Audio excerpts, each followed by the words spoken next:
శ్రీ వేణుగోపాల గురుస్వామి దివ్య ఆశీస్సులతో అయ్యప్ప స్వాములు నిర్వహించిన శబరిమల మణికంఠ మహాపాదయాత్ర 5వ రోజు దిగ్విజయంగా కొనసాగుతుంది. శ్రీకాంత్ గురుస్వామి, యాదగిరి గురుస్వామి, రజనీ గురుస్వామి, ఆవుల శుక్లాశంకర్ గురుస్వామి, శ్రీనివాస్ స్వామి, లక్ష్మణ్ గురుస్వామి మహాపాదయాత్ర చేస్తున్నారు. 4వ రోజు రాత్రి అడ్డాకుల గ్రామం వాస్తవ్యులు రాజేశ్వర్ రెడ్డి, అరుణ, వినోద్ కుమార్ రెడ్డి, సాయి కిరణ్ రెడ్డి స్వాములకు అల్పాహారం ఏర్పాటు చేశారు. అల్పాహారం ఏర్పాటు చేసిన స్వాములను సత్కరించిన దాతలకు స్వాములు ప్రత్యేక ధన్యవాదాలు తెలిపారు.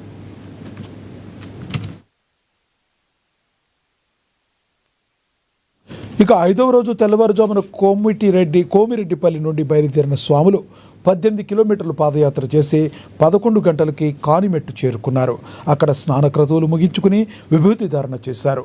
ఈరోజు మధ్యాహ్నం కల్లప్పూర్ వాస్తవ్యులు గాండ్ల శ్రీనివాస్, అమరేందర్, జ్యోతి, శ్రేష్ఠ, లావణ్య స్వాములకు భిక్షను ఏర్పాటు చేశారు.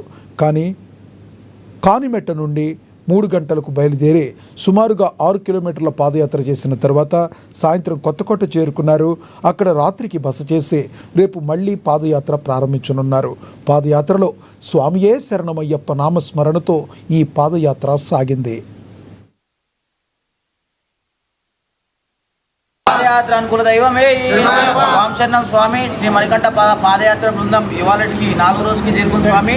జడ్చెల్ల నుండి కోమిరెడ్డిపల్లికి చేరుకున్న స్వామి. ఇక్కడ అల్పార దాతలు అడ్డాకుల వాస్తవ్యులు కుర్మనుల గోత్రం రాజేశ్వర్ రెడ్డి, అరుణ పుత్రుడు వినోద్, సాయి కిరణ్ గారు అల్పార దాత ప్రభువులు. ఇలాంటి కార్యక్రమాలు, సేవ కార్యక్రమాలు ఇంకెన్నో జరుపుకోవాలని మనస్ఫూర్తిగా కోరుకుంటున్నాం స్వామి. స్వామి